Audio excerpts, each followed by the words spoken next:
Go. Hi, I'm Sebastian. I'm listening to the Bigfoot Club podcast. Hey guys, please go to our website at www.bigfootclubpodcast.com. Please check out our bios. Please buy some merch, and you can listen to all our old episodes. Also, check us out on social media, on Facebook, Instagram, and Twitter. You can find us by typing Bigfoot Club #1. That's Bigfoot Club, the #1. Also, if you have any strange stories or if you just want to reach out to us, please email us at bigfootclub, the #1, @gmail.com. Also, check out Matt Knapp's Bigfoot Crossroads. He is on all platforms.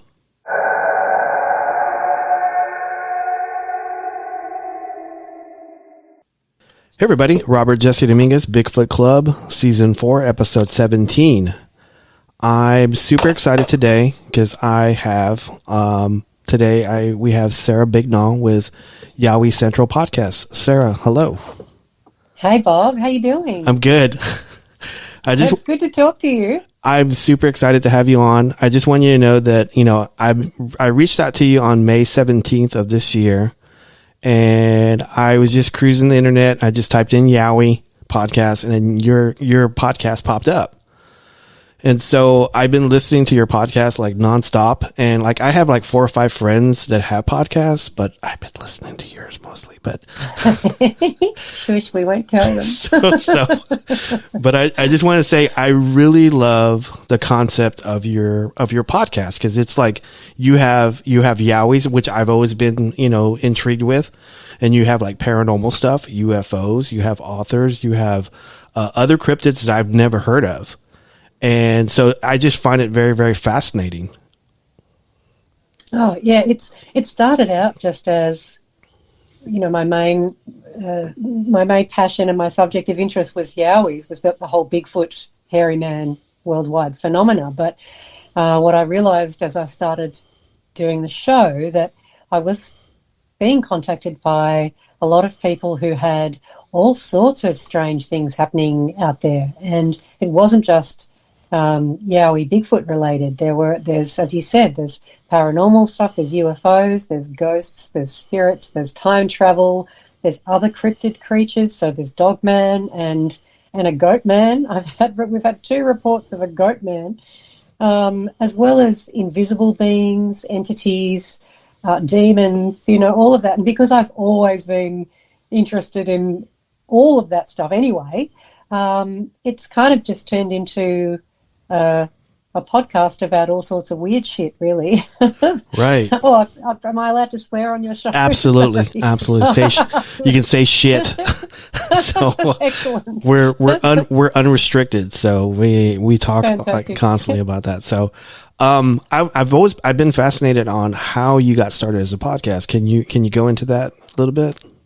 Yeah, sure. So I'm a social worker by trade, and I have done some pretty heavy-duty, pointy-end social work jobs, and I needed a break. I needed a mental health break from that.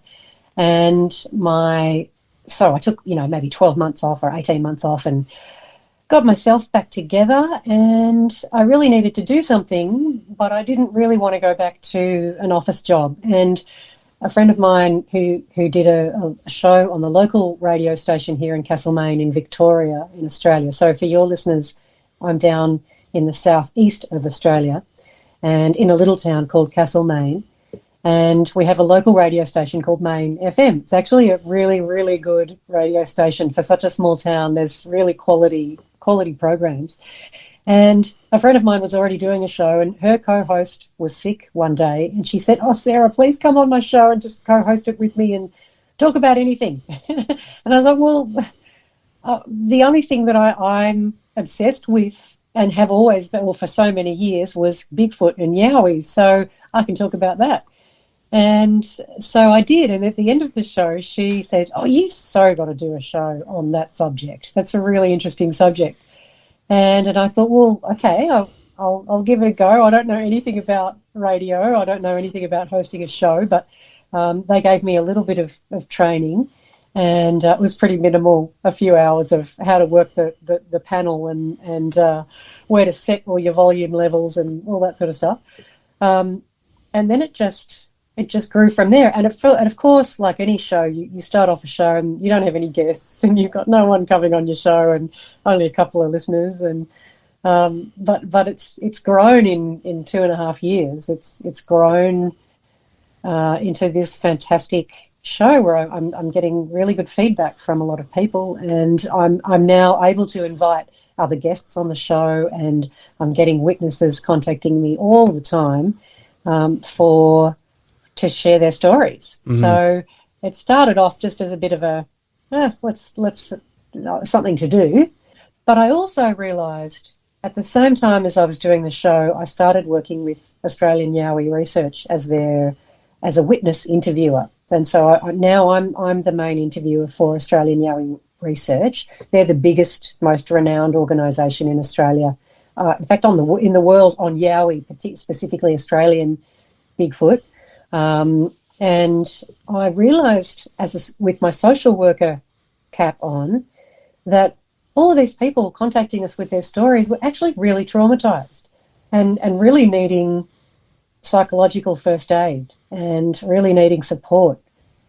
So my show, Yowie Central, then I started realising how important it was to other people, and I started getting people telling me, thank you so much. Thanks so much for sharing the stories that you've been sharing, because it's made me feel like I'm not crazy, because I had an experience, and so it's made me feel I'm not crazy, and I'm not, you're a safe place now to talk about these things without ridicule. And I've come to realise that it's part of my mission now is to destigmatise this subject. Let's talk about it. Let's welcome with open arms these people who've had these horribly traumatic, frightening experiences most of the time, and who can't tell anybody because they're afraid of, and for good reason, they're afraid of being ridiculed and by family and friends as well as strangers. So yeah, it's turned into this lovely show and a lovely community of listeners, and that's how it started. I was just going to say that I think part of the reason why I gravitate to you and your show, because I'm similar that way, because I started off with the TBRC, Texas Bigfoot Research Center in Texas, and I was first into like just documenting and try to prove that Bigfoot exists and stuff. And after a while, I was interviewing people and I was talking to people, and like a lot of the people that I was talking to, they didn't have a conduit or an avenue to go to. They didn't like their spouse or their family or the local authorities didn't believe them. So I was like their last conduit to talk to, and so I kind of gravitated toward that. And so I think that's probably why I really enjoy your show, because without you telling me that you were a social worker, I sense that from you whenever you do talk to people and talk about their eyewitness sightings and stuff like that. So I just wanted to say that. Yeah, it's something that became really apparent to me. And you can hear people talk about events that happened, it might have happened a couple of months ago, but it might also have happened 20 years ago or 30 years ago, and their voice still shakes. You can still hear the fear, the residual fear in their voices. And to have a situation where you see what you've been taught to believe since your childhood was a monster, if you see a monster, a real one in real life, apart from possibly peeing your pants, and I'm not joking about that. I mean, right. People do, you're so frightened. You might think you're going to die. You might have just seen something that is completely blown everything you believe in to smithereens. To not have anyone then to be able to share that with and to get that off your chest, it can really eat people up inside. And I think there's definitely a need for people like you and I out there who can be there for these people. Yeah, I totally agree. I was just going to say that I know I've interviewed a guy that, he came to me and he knew I was into Bigfoot, and he was a contractor of mine, and he came to me and he was having these night terrors of this Bigfoot sighting he had like 20 years ago. And he never talked to his wife, he never talked to his kids about it. And he would have these nightmares. And so I talked to him. I think we talked like 4 or 5 times. And I was telling him that, why he saw this Bigfoot and the theory that I had. And I was telling him, I said, you were probably between him and some food. And that was the only thing that he wanted you out of that area. And so he didn't even realize that this thing had a family, had offspring and stuff. So he was providing for them. And so he never thought about that, and he stopped having these nightmares. So I totally agree with you on that. So there's some people who've seen the Yowies and the Bigfoots, and they're just not prepared to deal with it. So yeah, especially if you have a strong religious background that teaches you that these kinds of beings are demons or related to the devil or evil. Sadly, that's what a lot of us are taught. So it's even more traumatic when you potentially misinterpreting this being as a devil or a demon and something that's going to kill you or eat you. I'm not convinced that they're out to get you. I know some people are, but they show themselves to so many people, and they could so easily kill people, but they don't seem to do that very often. In fact, there's only one person I know that I've spoken to a couple of hundred people now who've seen these creatures, these beings. Actually, I try to call them beings now, out of respect. I like that. And trying to reframe this. I've come to understand that they're more closely related to us, and they're more a people than an animal. So I'm also, in a way, I guess, trying to change the conversation about them, and not call them animals, and not call them monsters, and not think they're just this wild beast in the forest that wants to eat you, or your food. I think that it's becoming apparent to me that there's way more complexity in this issue than a simple missing link, missing ape-like creature that's wandering around the forest. I think there's more to it than that. So the more we can talk about it, and the more we can be there for people who were really scared and need someone to share it with, I think the better. Yeah, I always call them locals, because I say that they've been around here a lot longer than we have. So yes. That's what I call them, the locals. Yeah. So Absolutely, I call them the Yowie people. And you do get funny looks from people who are very much that they're just an animal, they're a beast of the forest, and they're just flesh and blood, and you get funny looks when you talk about interdimensional travel, and but the thing is, I've had people report to me beings that disappear in front of their face, that fade out into nothing, beings that are there one moment and gone the next, beings that can move through the bush silently, that can, so when you get lots of people telling you about strange, maybe if you want to use the term paranormal abilities that these beings have, then it becomes a subject that's way more. It's about way more than just an undiscovered beast of the forest. Yeah, I totally agree. Because I with my background, I've done Bigfoot stuff for 20 years, and I was a case director for a paranormal group for 10.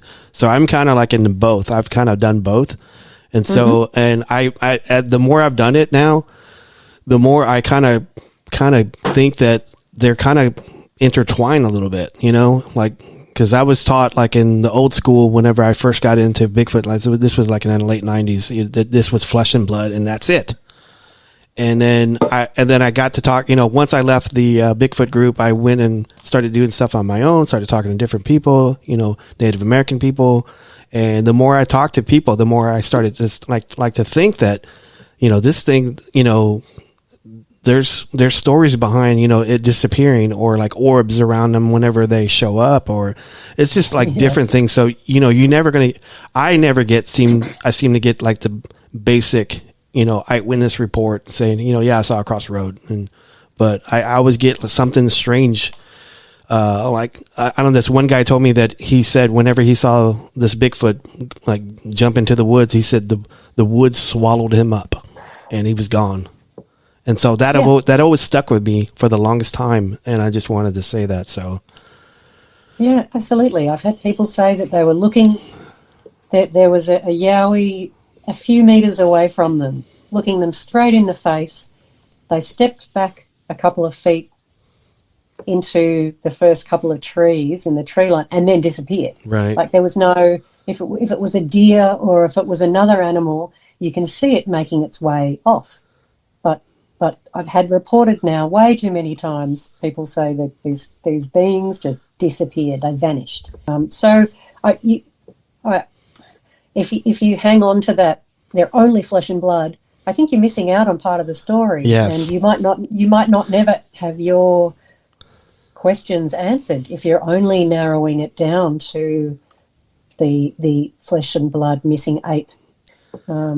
I just think, and the thing is, I've always loved the idea of magic, of otherworldly things anyway. So it could very well be that because I'm fascinated in all the other stuff as well, it could well be that that's influencing how I look on these beings. But you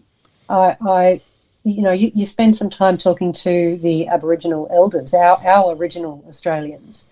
All of the Aboriginal cultures around the country have stories in their lore about these beings. And according to them, they are interdimensional beings. They're sometimes here, they're sometimes not.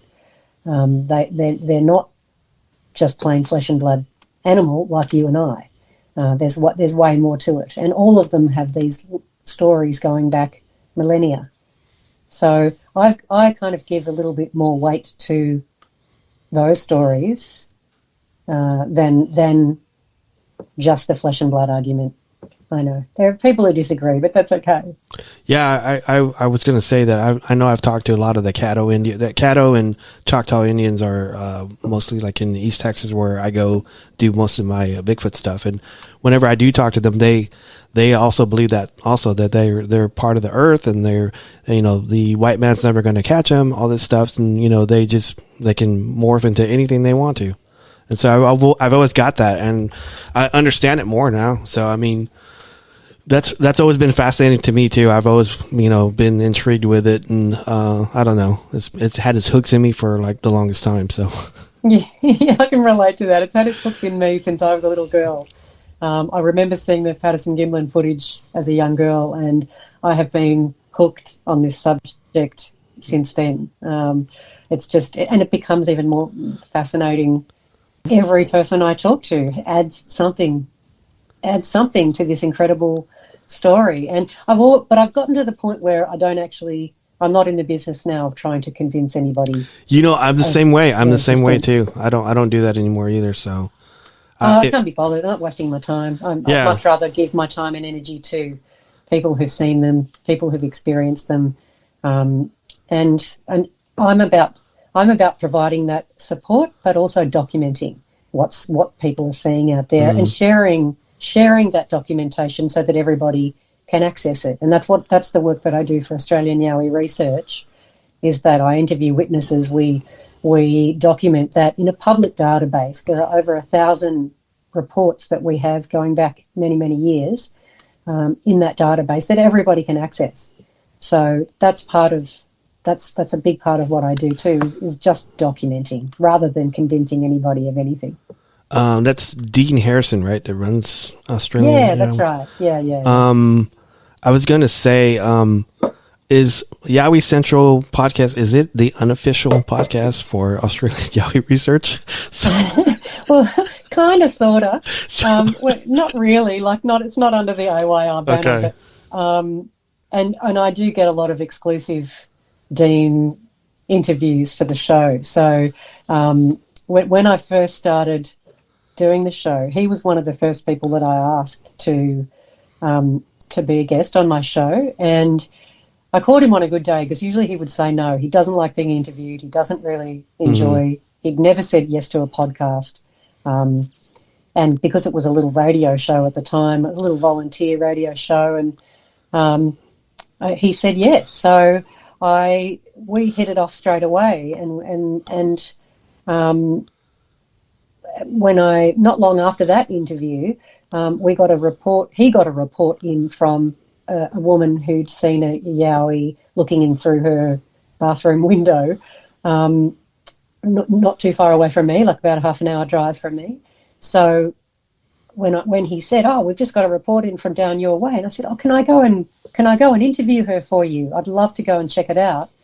And he let me do that, which was cool. And I did a first interview, and I used my iPhone, and the quality of recording was terrible. So I actually asked her to come and do it again at the radio studio, and she very kindly agreed to do that. So I did an okay job in that first one, and then he started giving me other interviews to do because he doesn't actually enjoy doing those either. He's not a people person. So because I love doing it and he doesn't, and he taught me how to do it well. Now I'm the official interviewer, and Yowie Central is kind of. I get a lot of interviews with Dean when nobody else will get them. So in a way, I guess it is the unofficial AYR. Well, talk about synchronicity at its finest. That was meant to be. It clearly was. I pinched myself, because I'm doing what I have a sort of a career now. I mean, it's not a big money earner, as you would know, right? But it is my passion and my career. And I'm doing my dream job. I could not think of anything else I would rather be doing than thinking Yowie's Bigfoot all day, every day, and I'm talking to people, and I get to interact with the most interesting, lovely people from all over the country and overseas. So it was meant to happen, and the more I worked out, oh my God, there's actually really traumatized people out there who really need help. It made me realise even more that, okay, this was meant to happen. I've got all these skills of working with victims of crime and working with people who've really suffered and significant trauma. I've got all that training and those skills. I don't want to go back to social work, but all of a sudden there's this thing that combines my love and passion for this particular subject and all of my skills. And I'm working with Australian Yowie Research, which is the number one organisation in the country. So it's pretty damn cool, I have to say. It is pretty damn cool. I would say this. I'm a little jelly, but that's okay. but it's okay. But it's not earning any money though. I just pressed monetize on my podcast 2 weeks ago. Oh, did you really? I've been doing it for 2.5 years, the podcast. I've never charged any money for it, and I finally pressed monetize on my on Buzzsprout, which I use to post it to Spotify and Apple Podcasts and all the other platforms. But I listened to the show that I put out yesterday. I did listen to it for the first time using Spotify, and I heard the ads in it, and I thought, oh God, these ads are annoying. I wish I didn't have to monetize it. The ads are really annoying. I haven't got to that point yet. I'm pretty close to doing the Patreon. So I'm not sure. I gotta talk to someone else who's done it before. So I don't know where I'm going with this, but this podcast it's gaining some traction. So I'm pretty excited about that. But I really love your show. I mean, I love the concept. I love I love that song. I'm sure you probably hear that a lot, right? Oh my God, I do, but it is so good. I totally understand. That song is written by the genius that is Harry Grip. He's an American guy, And he was so lovely and generous. I wrote to him a couple of years back when I first started the show, and I asked him if I could use his song as my theme song for what was at that stage just a little volunteer radio show. I could all for free, nothing, and was only being heard by my local community here in this little town. So he wrote back straight away and said, "Yeah, sure, go for it. You can use it. No drama whatsoever." And then when I a little while back, and everybody comments on that, what a cool song it is. And then a little while back, maybe 6 months or so ago, I was starting to think of, okay, I'd like to monetize this at some stage, maybe earn a little bit of money that will keep the bills getting paid, and audio equipment's expensive, and well, as you would know, microphones and mixers and programs and all of that. I wrote to him again. I said, look, I am about to monetize it. Can I buy the rights to the song, or can I pay you somehow?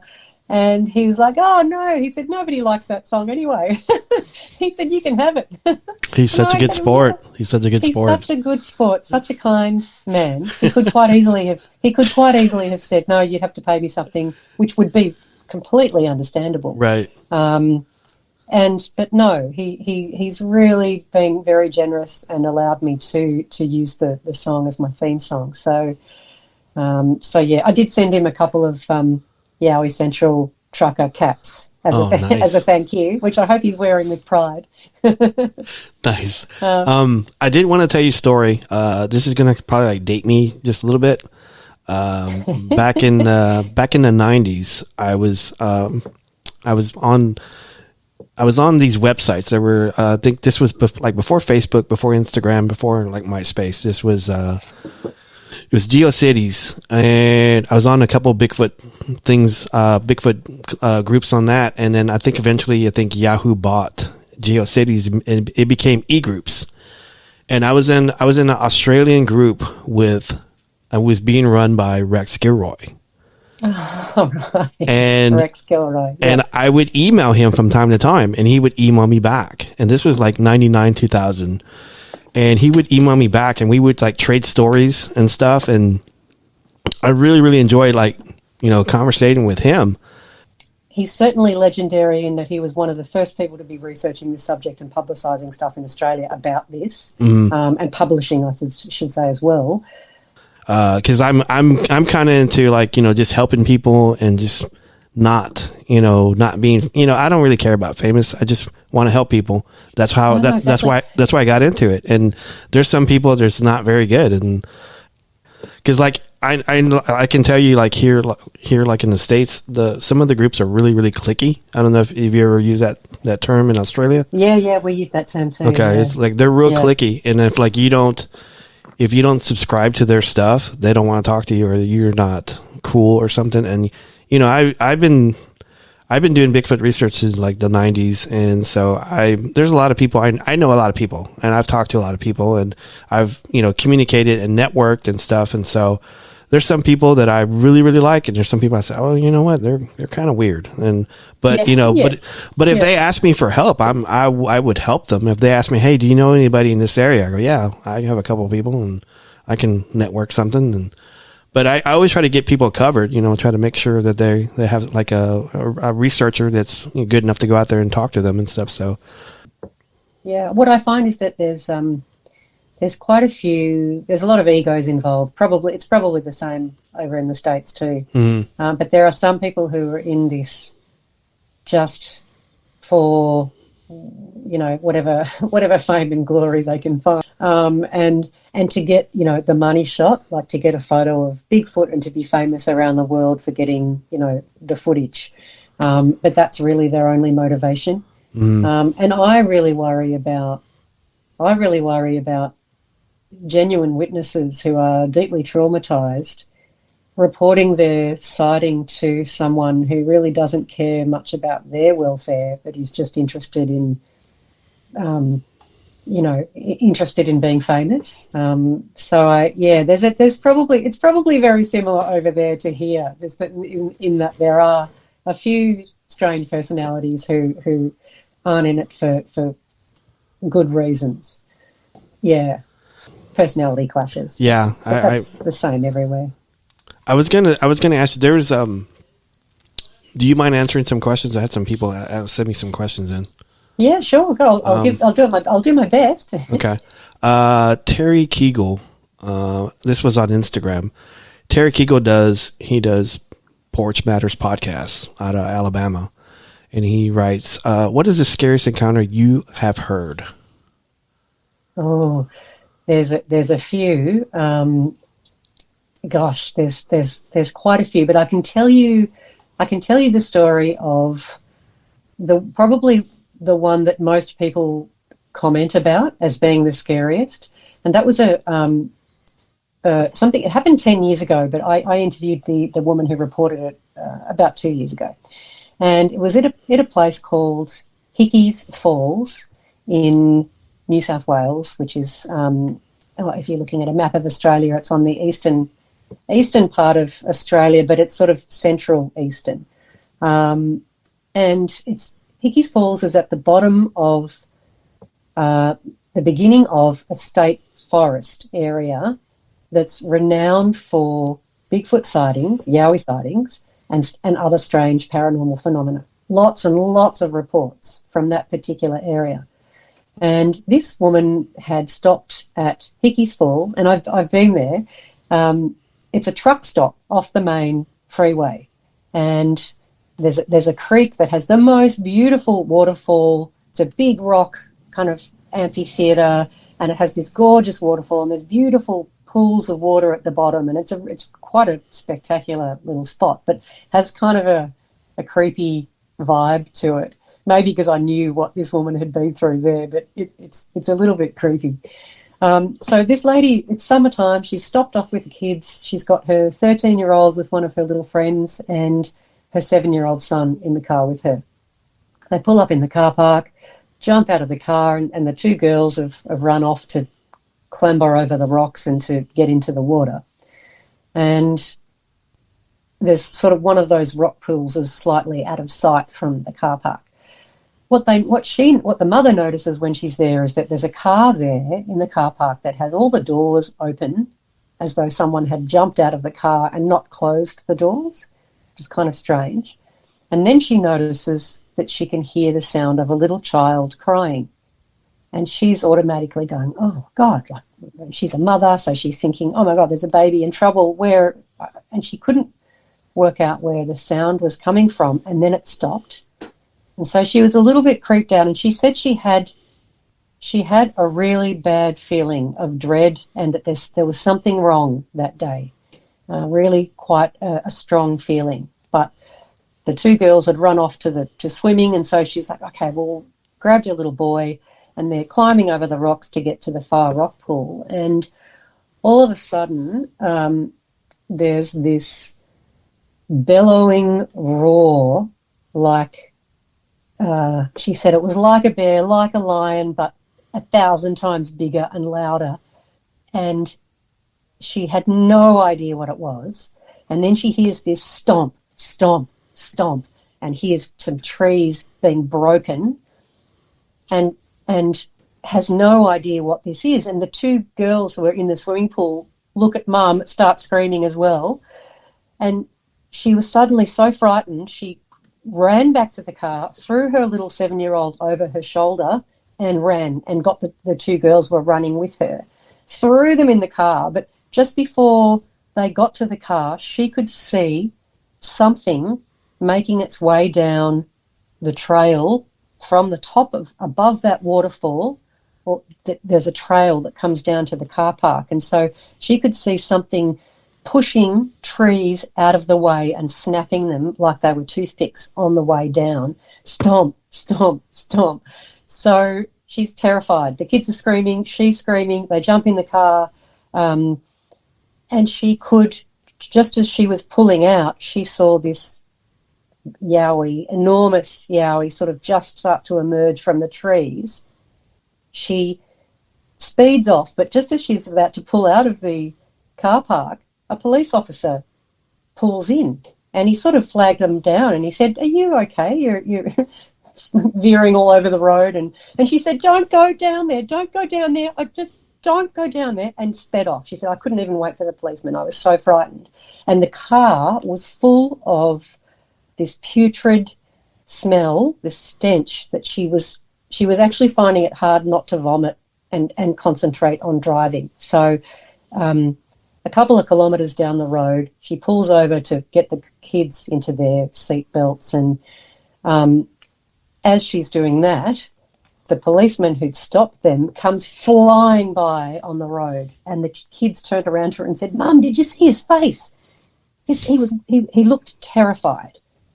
And a little bit later on, maybe a few months later, they were at home and they're watching something like Finding Bigfoot or something like that comes on the TV.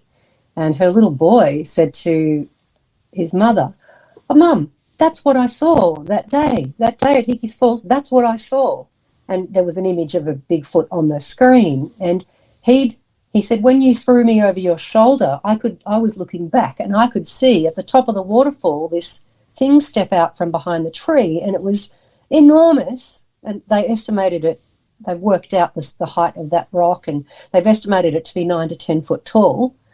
And roaring with its mouth open. And then even when the sound of the roar stopped, the little boy said he still had his mouth open even though there was no sound coming out. So she rang the police at the nearest police station, made inquiries about that police officer. Apparently he quit the police. He came back, shaken up, quit the police force after that. We haven't been able to track him down. Wow. Yeah. So, yeah, it was one of the most terrifying experiences. And the way she was so articulate, and the way she told that story was amazing. So that's one of the scariest stories. But look, have you got a few hours? Because I could tell you a few more.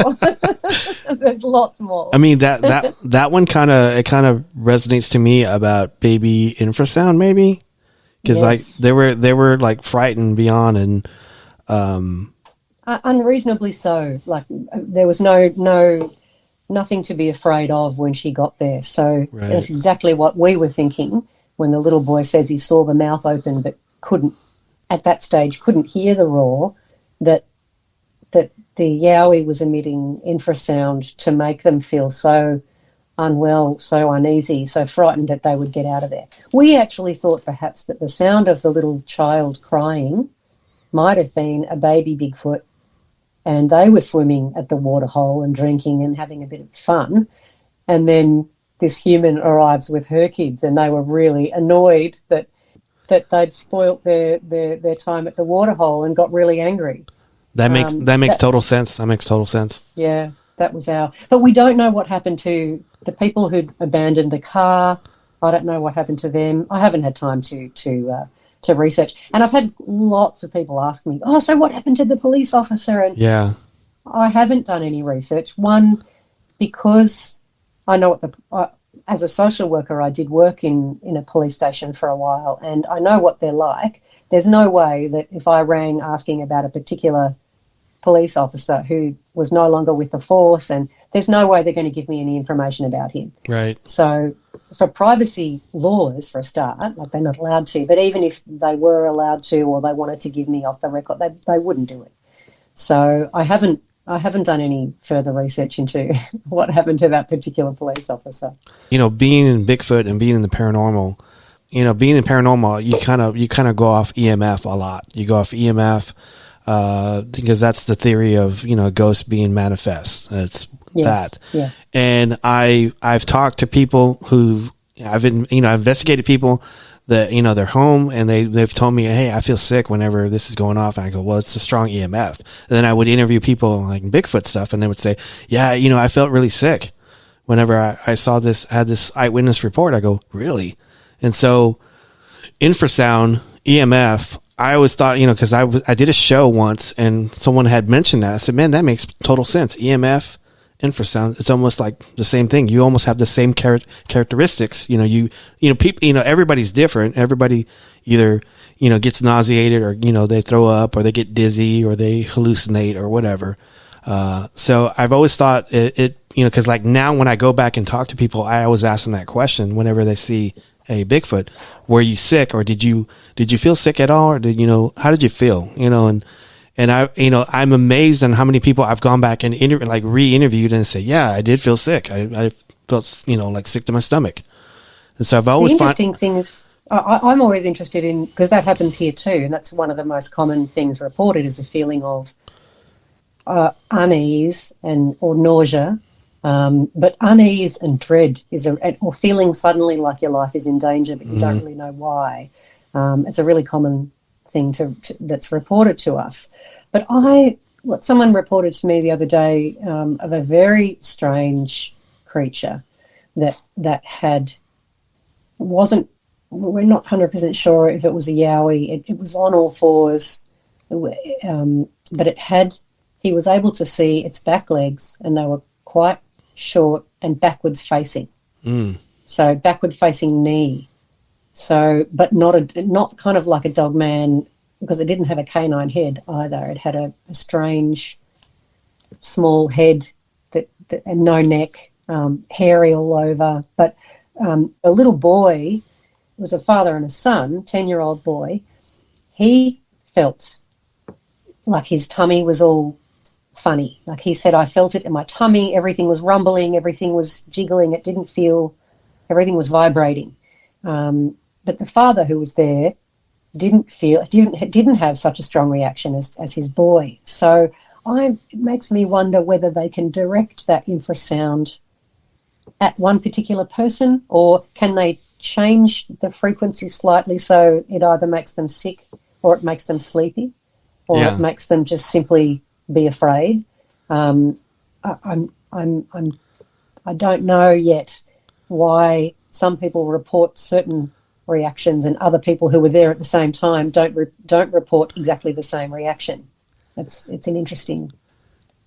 I was going to say that I know when I've listened to your show, there's been a couple guests that were on there that were talking about frequencies, and they were talking about that. I wish I can recall their names, but so like the question I had for you was, do you think like some people have a different frequency, that's why they see a Yowie, and other people don't?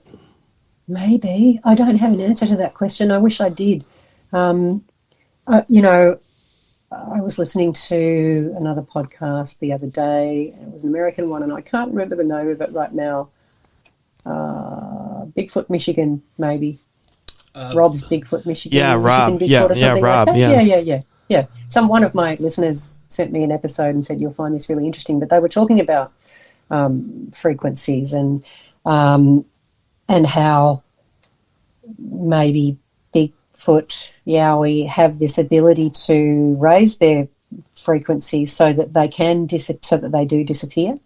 But they were discussing on that podcast why some people see them and some people don't. And it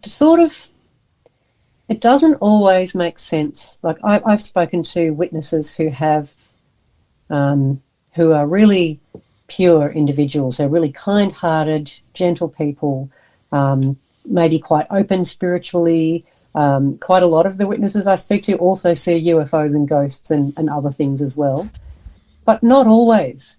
I've also spoken to people who would be the opposite of that, quite narrow-minded, closed-minded, maybe people who are carrying around a lot of anger, maybe people who are kind of negative people, through whatever reason.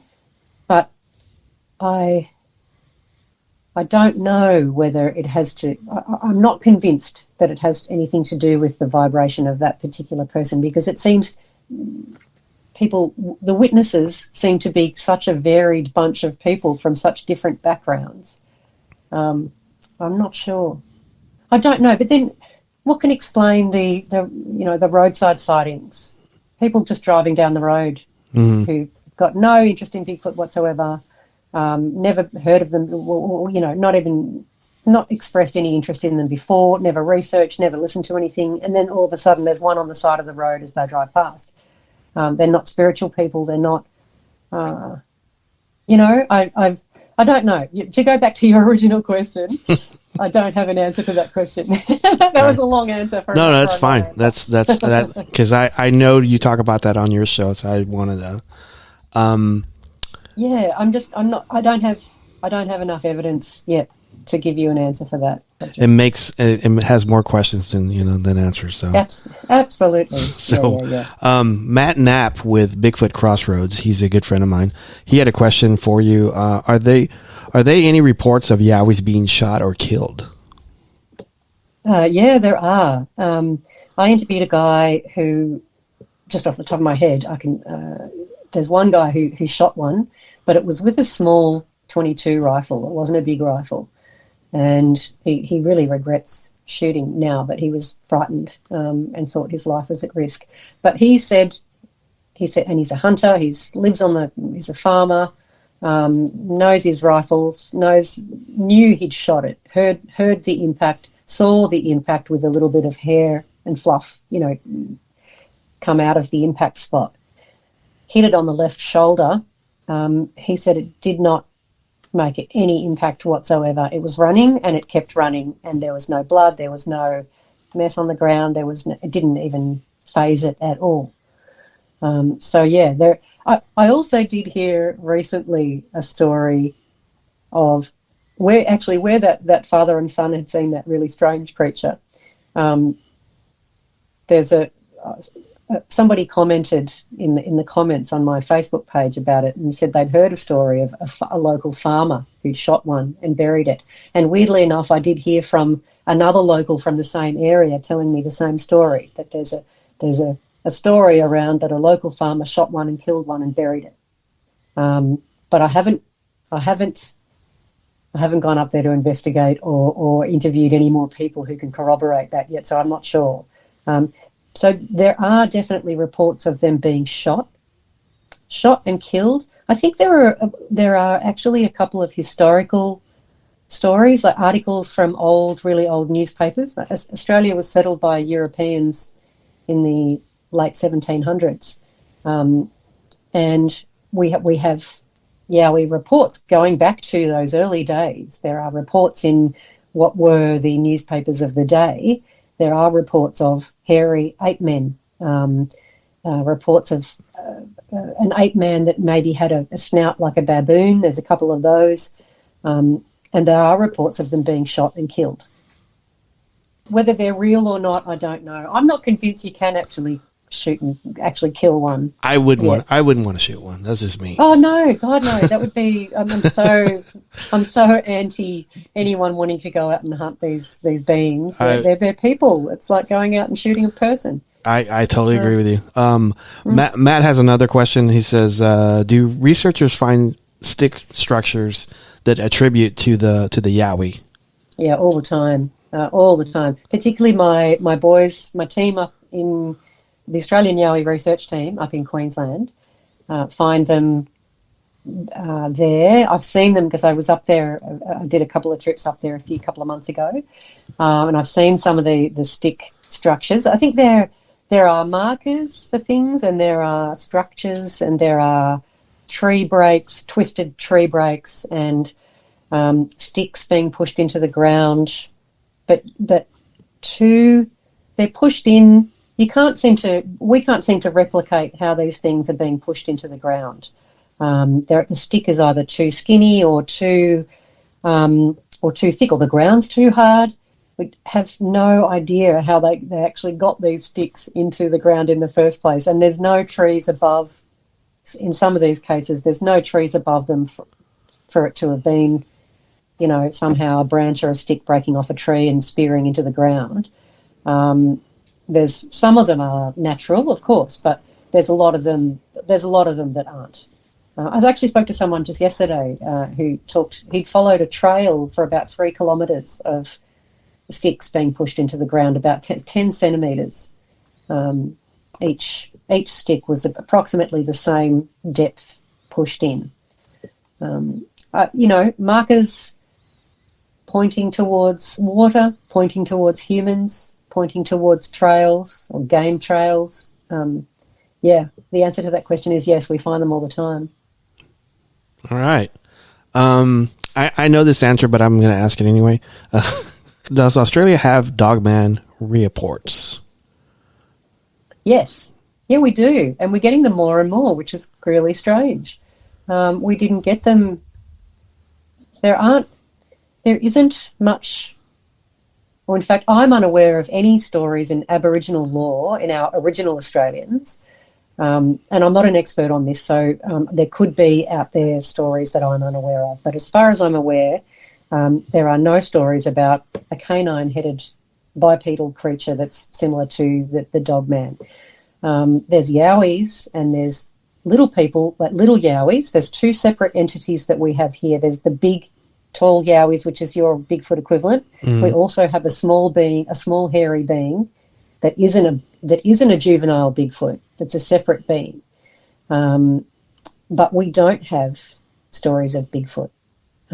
However, in the last, 12 months, 18 months, we're getting in reports of dogman-like creature. So I spoke to a lovely guy called John Kershaw who actually managed to snap 3 photos of the head of a dogman. It had stalked him in the bush. He was kayaking on a river west of Sydney. Kayaking, had pulled off the river for a rest, had felt something stalking him through the bush, started to get really frightened, snapped off a few shots over his shoulder, but didn't look back, just was running at that stage, snapped off a couple of shots behind over his shoulder, got back to his kayak and paddled back out into the water, so he wasn't quite as close to the forest as he was. And then he had a look at his photos and he said his blood ran cold. He's got 3 photos of a black creature that has pointy ears at the top of its head and a long pointy nose. Now, he's been back to that same spot with a couple of other Bigfoot researchers. And, in fact, he went back with the makers of the documentary Track. That was an excellent documentary that came out last year sometime. Serious Bigfoot researchers, Yowie researchers. And they worked out the exact spot where this being had to have been standing, and the earth actually inclines and goes down a slope there. So they worked out that it would have had to have been 9 to 10 foot tall to have been able to be seen above the bush that it was standing behind. Wow. Yeah, I can send you those photos. Yeah. He's put it together. Yeah, I'm happy to send them to you. Please do. Yeah, he's got a YouTube channel now out because he's now hooked on the subject as well. So it's called Creepers, Cryptid and Paranormal Corner. And you can find all of that footage on his YouTube channel as well. But I'm happy to send you the photos. Absolutely. I would love to. Let me see here. Yeah. Another question we had, because I know this answer again too, but I'm going to ask it anyway, because I listen to your show. I just want it for the Bigfoot Club listeners. Is there a government cover up with a Yowie? I would say yes. We know we've had people from the military report to us. We've had people from the police report to us. They definitely know about these creatures. Definitely, these beings, I should say. They definitely know about them. So you could then extrapolate from that there is a cover up, because there's no signs anywhere warning anybody about these beings. There's no public acknowledgement of their existence. I think it's probably for similar reasons as it would be in the States, in that if you acknowledge their existence and their habitat, which is mainly state forests and national parks, then you then have to look at all the logging and mining and tourism interests, which are billion-dollar industries that are connected to the habitat where these beings live. So my cynical brain would say that, yes, they're aware of it, but they'll lose too much money acknowledging their existence, so they're never going to admit that they exist.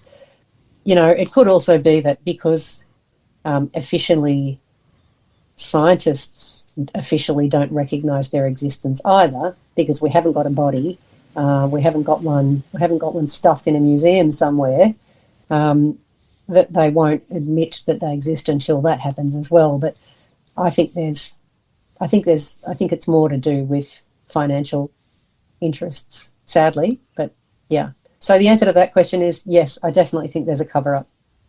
For what reasons exactly? They're my guesses. I mean, I've had that experiences like here, like in Texas. We were researching in the area, and I'll just make this real quick. We were researching this one area, and when they found out we were researching and who we were, they put almost like a tracker, like whenever, like it was like whenever you cross it, it sends out a signal, and like whenever we drove down this dirt road, they like pulled up and they started asking us questions, and I go, "Hey, what are you doing here?" And like I used to get stopped by game wardens and park rangers all the time, and at first I used to tell them, "Yeah, I'm a Bigfoot researcher." And after a while, because at the time I was going to school and I had had a student ID. And so I would tell them after a while, I would just say, "Hey, I'm writing a paper on deer movement. I'm just doing that, and I'm doing soil samples." So I would just say that. I would just say that. So they would stop asking me questions, because like they would hang out with us until we like left, and it was like, "Oh, come on, man." Go away. Leave us alone. We find the boys up in Queensland find that the rangers turn up if they know they're in the area. They put locks on gates, or they change the locks, and they put game cameras up there. But it's only since that they've realised that the boys might be researching in a particular area. So the rangers are onto it, and various different people that I've spoken to have spoken to rangers directly, and the park rangers know about them too. But they are actively encouraged not to. The rangers are encouraged to discourage the public. Yeah. I totally agree with that, because I know I've been in Native American land, and I've talked to Native American Bureau officers, and I ask them questions, and I say, "Hey, are we a quarter going?" I say, "Hey, you want to talk about a Bigfoot?" And he says, "Turn that off," and I'll like talk about it. So I turn it off. He goes, "Man, they're here all the time." Yeah, exactly. But no one wants to come on the record. There's lots of off the record talk, for sure. But there aren't any public officials who are willing to go on the record. And in fact, you'll find though that most of the rangers and police officers and all the people who are not in command, all the lower rung people, they're not authorised to speak to anyone about it. So, but I have heard from a couple of different sources now, not just the one source, but a couple of different ones corroborating the story that the military, it's in one of their handbooks that about that Yowies exist, and this is what they are, and this is where they're suspected to be. Yeah. And I've heard that from two different people who didn't know each other, who were in the military. So that's crazy. That's super crazy. That's yeah. But of course, they're not allowed to go on the record and say that. So I can't tell you who they were or anything, or give you any details about it. Yeah, I mean, but that's two different sources confirming the same thing. That is so funny. Yeah. Let me see here. Let me just ask this question. How does one find your podcast or your information? Okay, well, I'm in the process of building a website, but that's not ready yet. So at the moment, you can find Yowie Central on wherever you find your podcast. So all the major platforms, Spotify, Apple Podcasts, Google, Amazon, Stitcher, etc. They're all there. Working on a YouTube channel and some video content for the future, but that's not ready yet. So it's you'll also find Yowie Central stuff on Facebook, on the Yowie Central Facebook group. It's a private group, so just request to join, and that's where I post links to the show and any photos that accompany that maybe the witness has given me to share. I post those on the Facebook group after after the show. So if people are interested in seeing whatever photo that might go with that show, they can join the Yowie Central Facebook group. If anyone, I love hearing from people in the States. So if there are any Bigfoot witnesses out there who'd like to come and share their story on an Australian show, they're more than welcome to contact me as well. My email is yowiecentral@gmail.com. Okay. yowiecentral@gmail.com. All right. Sarah, thank you so much for being on. I was like so nervous talking to you. So. Oh, don't. Thank you so much. It's an honour being asked. I'm always really thrilled when someone asks me to be on their show. It's an honour. So thanks. And no need to be nervous. Talking to me is just like talking to your friend and having a beer at the same time. Yeah, I mean, I feel like I know you already because I listen to your show so much. So I just feel like I go, oh yeah, that's Sarah. So I mean, no, it's all good. Somebody said to me just the other day. She said, "Oh God, it's really weird talking to you because I've heard your voice so many times, and now you're on the end of the phone. It's really strange. It sounds like you, but it's strange hearing your voice for so long and then actually talking to you." Well, I really appreciate it. Thank you so much. Oh, thanks for asking me, Bob. It's been lovely talking to you. Now, once we got the time difference worked out.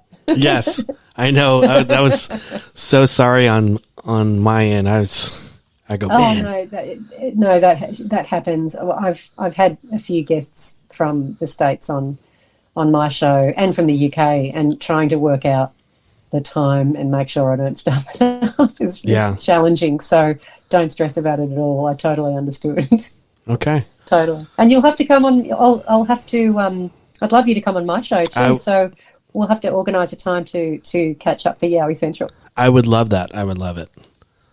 Because from the sounds of it, you've got lots of interesting stories to tell as well. Yes, I do. I have so many, and like there's some that I haven't even talked on my own podcast. So, great. We can get an exclusive on Yowie Central. You have a good night, and thank you so much. Oh, thanks, Rob. Lovely to talk to you. You have a good day. Oh, is it night time? No, it's not. It's midnight here right now. It's midnight. Oh, mate, you need to go to bed. Good night. See you later. Bye.